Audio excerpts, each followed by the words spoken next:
bersyukur kita kehadirat Allah Subhanahu wa Ta'ala dengan tetap senantiasa hati ini berzikir kepada Allah, mengingat Allah, mengucapkan nama Allah, merasakan Allah dalam hati kita, bahwa kita berada dalam pengetahuan Allah, dalam penglihatan Allah, bahwa Allah melihat segala gerak-gerik kehidupan kita, baik yang kita lakukan, apakah yang kita ucapkan, sampai Allah pun mengetahui apa yang ada dalam hati kita. Kalau yang kita buat diketahui Allah, itu masih hal yang ringan, karena orang pun bisa melihat apa yang kita kerjakan.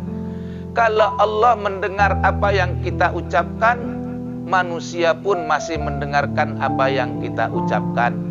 Tapi ketika orang lain tidak tahu apa yang kita ucapkan, ketika orang lain tidak tahu apa yang kita rasakan, apa yang kita pikirkan, Allah tetap tahu apa yang ada di dalam benak kita, apa yang ada dalam hati kita.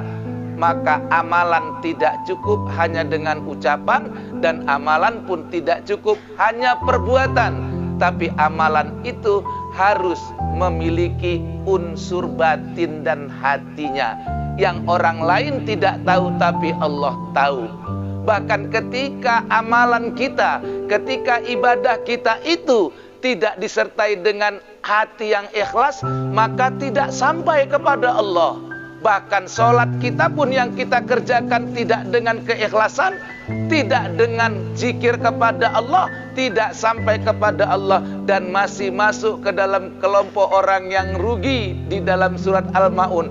Fawailul lil musallin alladzina hum an salatihim sahun alladzina hum yura'un. Maka rugilah orang yang sholat, yang mereka lalai di dalam sholatnya, yaitu orang-orang yang ria di dalam sholatnya. Ria itu tempatnya di hati, bukan di mulut. Ria itu tempatnya di hati, bukan di perbuatan. Karena orang yang berbuat ria dengan ikhlas kita nggak tahu. Kadang-kadang ada orang yang kelihatannya ria tapi ikhlas. Ada orang yang kelihatannya ikhlas tapi ria. Oleh karena itu menyangkut amalan hati tidak ada yang tahu. Yang tahu hanya Allah. Tetapi itulah yang penting. Capek kita sholat kalau hati kita ria. Capek kita sholat kalau kita tidak ikhlas. Banyak amalan kita tapi semuanya ria, semuanya tidak ikhlas, tidak sampai kepada Allah. Allah tidak pernah menolak ibadah kita, tapi kita yang nggak nyampaikannya. Kenapa? Innamal a'malu binniyat. Segala perbuatan tergantung dengan niatnya. Niatmu apa? Kamu sholat niatmu supaya dipuji orang, dapat pujian, tapi sholatmu nggak sampai kepada Allah. Kamu sedekah supaya kamu disanjung orang, kamu dapat sanjungan, tapi sedekahmu tidak sampai kepada Allah. Kamu pergi haji begitu juga, pergi umroh begitu juga. Semua amal ibadahmu jangan pernah tidak terkait dengan Allah. Bukan cuma tujuannya saja kepada Allah. Coba sadari, kita bisa beribadah itu karena Allah. Allah beri kita sehat. Bukan sehat yang membuat kita bisa beribadah. Bukan uang yang membuat kita bisa haji. Bukan uang yang bisa membuat kita umroh. Bukan. Karena banyak orang punya uang, uangnya berlebih, enggak juga berangkat haji. Uangnya berlebih, tidak juga berangkat umroh. Berapa banyak orang yang uangnya kurang, uangnya sedikit, tapi bisa pergi umroh, bisa pergi haji, dan lain sebagainya. Sedekah pun begitu. Bukan orang kaya yang bisa bersedekah, orang miskin pun bisa bersedekah. Karena apa? Sedekah itu tidak ditentukan berapa jumlahnya, kemampuanmu yang tidak memberatkan kamu. Maka kamu punya harta yang banyak, banyakkan sedekahnya.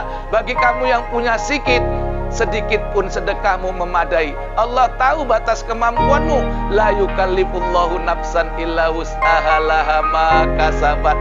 Itulah indahnya zikir, itulah indahnya beserta Allah. Hati kita ini, nanti kalau kita sudah mau mati, kita tidak bisa sholat sebagaimana orang sholat berdiri atau duduk, tidak bisa. Ketika kita mau mati, kita mungkin sudah terbaring berhari-hari, atau mungkin sudah berbaring berbulan-bulan. Bahkan terkadang kita sudah tidak mampu lagi buang air besar, buang air kecil, meninggalkan tempat tidur. Buang air besar di tempat tidur, buang air kecil di tempat tidur. Bahkan terkadang kita pun tidak bisa lagi istinja sendiri. Kita dicebokkan oleh keluarga kita.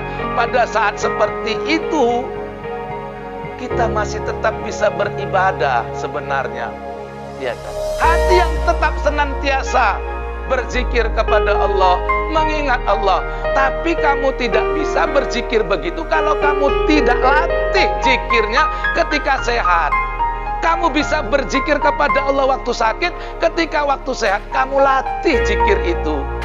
Maka zikir la ilaha illallah itu, Allahu Akbar subhanallah, itu adalah latihan zikir, bukan hakikat zikir.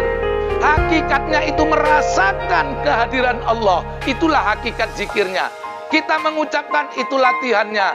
Kamu mendapatkan hakikat zikir kalau kamu benar-benar serius dalam latihannya.